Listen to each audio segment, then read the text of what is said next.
Olá, querido aluno, tudo bem com você? Eu sou a professora Jéssica e agora nós daremos início a mais uma aula de História. Hoje nós faremos a continuação do tema abordado na aula anterior, sobre arte e religião nas primeiras civilizações da Antiguidade. Vamos lá? Hoje nós falaremos sobre as manifestações religiosas da antiga Mesopotâmia. Mesopotâmia é a região delimitada pelos vales férteis dos rios Tigre e Eufrates, que é a atual Turquia, Síria e Iraque. Ali surgem povos e civilizações tão antigas como as do Egito, que nós estudamos na última aula, que são os sumérios e os semitas, e que também se subdividem, são divididos em acádios, assírios e babilônios. Os sumérios são os primeiros a inventar a escrita. Você lembra das nossas aulas passadas? Que são os caracteres cuneiformes. Então, você pode observar agora no mapa, o rio Tigre e Eufrates. Então, a Mesopotâmia é toda essa região que compreende a área de terra que está entre esses dois rios, que assim como os egípcios, vão ter uma importância muito grande, na construção e na manutenção dessas civilizações que estão localizadas aí nessa região. Então vamos entender os traços culturais e religiosos dos povos mesopotâmicos. Bom, descobertas arqueológicas e também a decifração da escrita cuneiforme têm revelado as tradições culturais e religiosas desses povos. Entre os documentos decifrados, destacam-se alguns, como o Código de Hammurabi, que era um conjunto de leis que regem a vida e propriedade dos súditos do imperador Hammurabi. Tem também o documento conhecido como Enuma Elis, que era um poema babilônico da criação. E também a Epopeia de Gilgamesh, que era um relato da vida do lendário soberano de Uruk, que era uma cidade suméria que ficava nas margens do rio Eufrates. Os primitivos deuses sumérios são Anu, que era o deus céu, Enki, que era, ora aparece como deus terra e ora nos documentos mostram ele como deus água. Havia também o deus Enlil, que era o deus do vento, e também depois surge, ele vai surgir como deus terra, deus da terra, melhor dizendo, e também Aruru, que era a senhora da montanha. A hierarquia entre esses deuses muda com o tempo dentro da civilização dos povos sumérios. No início da civilização suméria, Anu, por exemplo, ocupava a principal posição. E depois, o deus supremo passa a ser Enlil, que era considerado o regente da natureza, o senhor do destino e do poder dos reis. Então, aqui na ilustração nós temos Enlil, que era o deus sumério do ar, das tempestades e outras manifestações naturais ligadas à atmosfera, como o raio e o trovão. E desde já eu quero também chamar a sua atenção para essa característica, dessas manifestações religiosas antigas que estão aí mostrando toda a relação desses povos com a natureza. Vamos também falar sobre os deuses da Babilônia. Os semitas, que eram os babilônios e os assírios, incorporaram os deuses sumérios. Porém, trocaram os seus nomes e também alteraram a sua ordem hierárquica, ou seja, a sua posição de acordo com a sua importância. Anu, Enki e Enlil, que também foi chamado de Bel, permanecem como deuses principais até o reinado de Hammurabi. Hammurabi, para que você entenda, foi um conquistador temido e também um político habilidoso da antiguidade. Hammurabi ficou conhecido pelo seu conhecido Código de Leis, como nós citamos como um importante documento que vai mostrar e vai nos revelar características desses povos, que era o Código de Hammurabi, que era usado durante o seu governo e ficou também conhecido como uma das primeiras expressões escritas do direito, ou seja, vai ter também uma importante contribuição aí para a área do direito. Os deuses sempre estavam por trás dos atos de Hammurabi, porém, vale nós destacarmos que quem dava a última palavra era ele mesmo.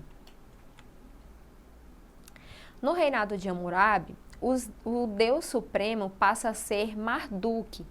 o mesmo Enlil dos sumérios e Bel dos primeiros babilônios. Então veja que as figuras, né, os deuses eram os mesmos, porém conforme a cultura foi mudando, né, conforme o próprio governante, como Hammurabi, foi mudando e alterando a ordem hierárquica, né, a importância desses deuses foi mudando, né. Porém, também ele passou a ser mais poderoso, mudou o nome, né, passou a ser chamado Marduk e também passou a ser considerado mais poderoso.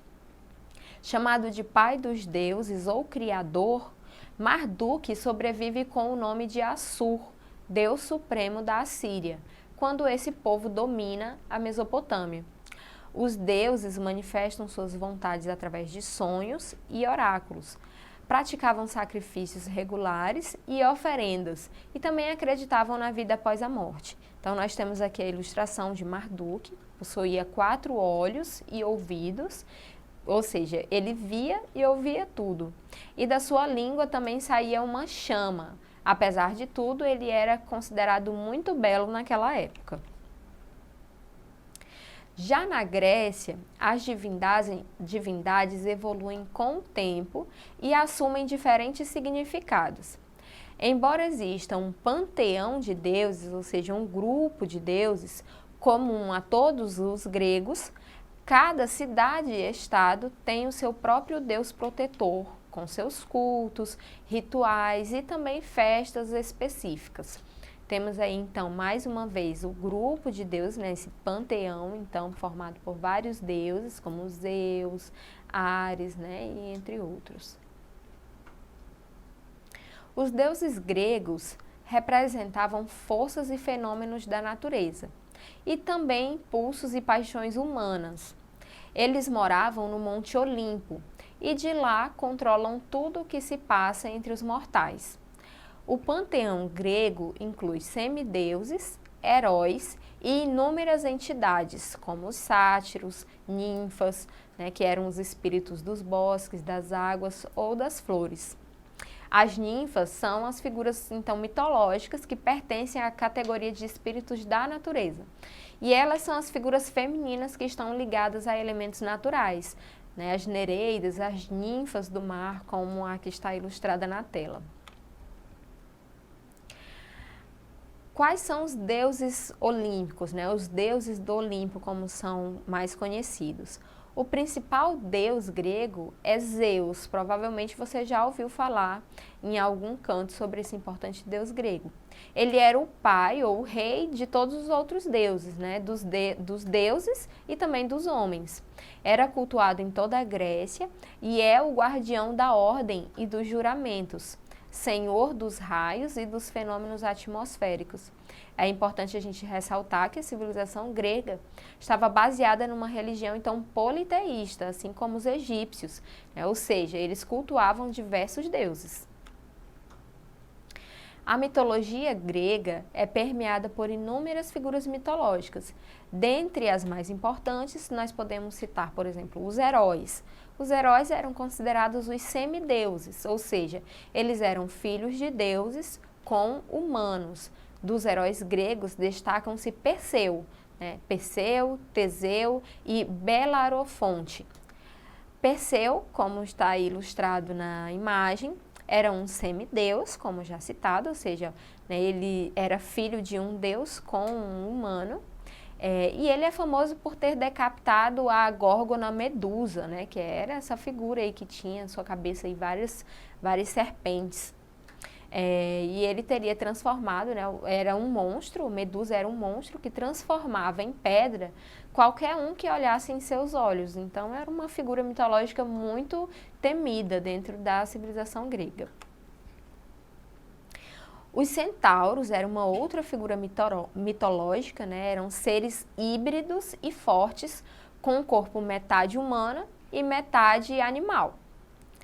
Metade cavalo, melhor dizendo. E destacava-se Quiron, né? Amigo de Heracles, criado por Cronos. As sereias também eram outras figuras muito conhecidas, são, né, outras figuras muito conhecidas, e são figuras femininas que cantavam e possuíam corpo de peixe. podiam ser representadas com asas e cabeça e busto de mulher, tal qual as arpias. Os sátiros possuíam um corpo de homem com patas de bode e chifre, e são correspondentes aos faunos da mitologia romana. Então temos aí também todas essas figuras, né, mitológicas representadas nas imagens.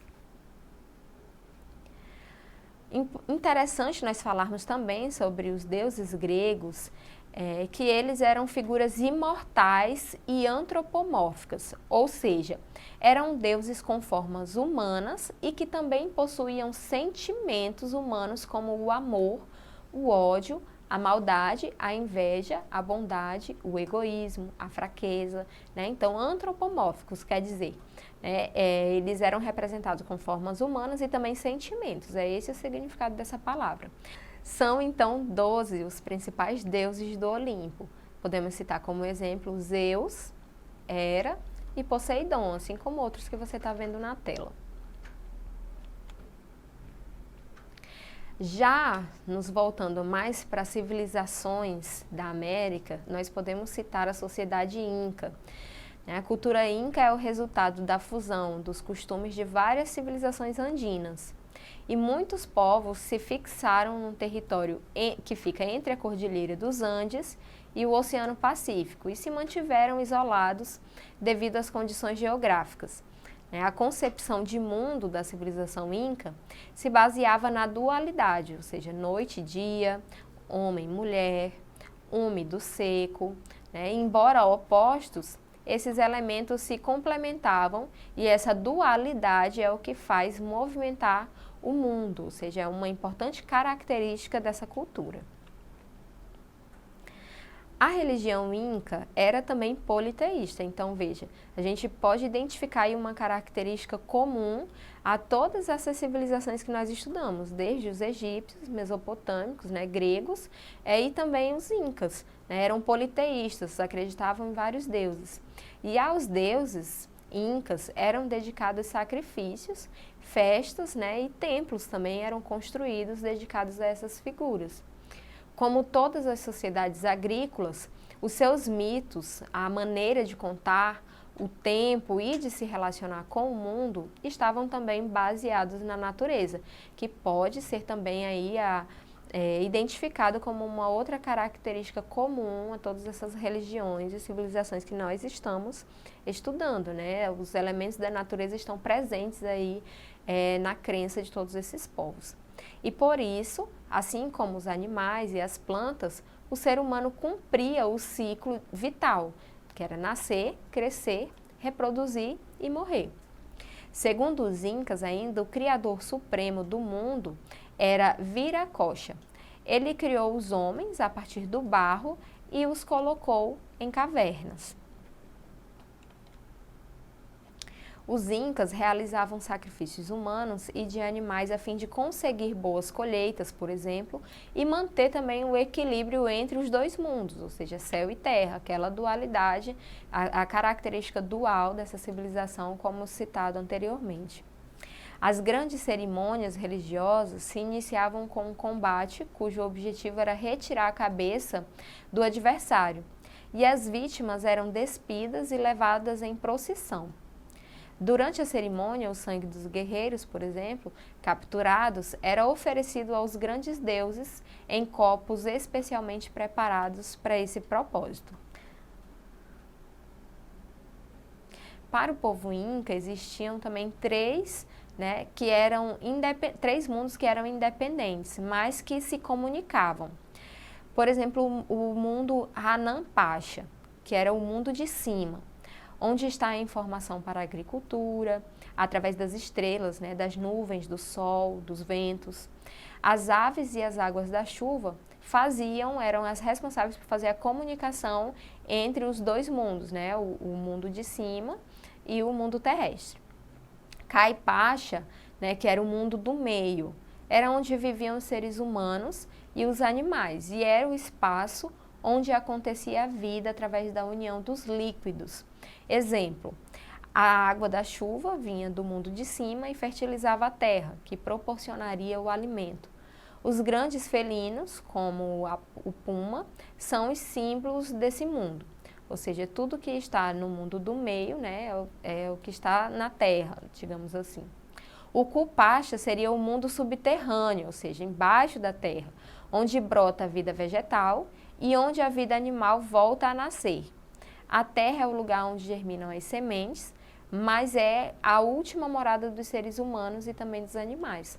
E a serpente é o bicho que representa esse mundo, né? O mundo de baixo.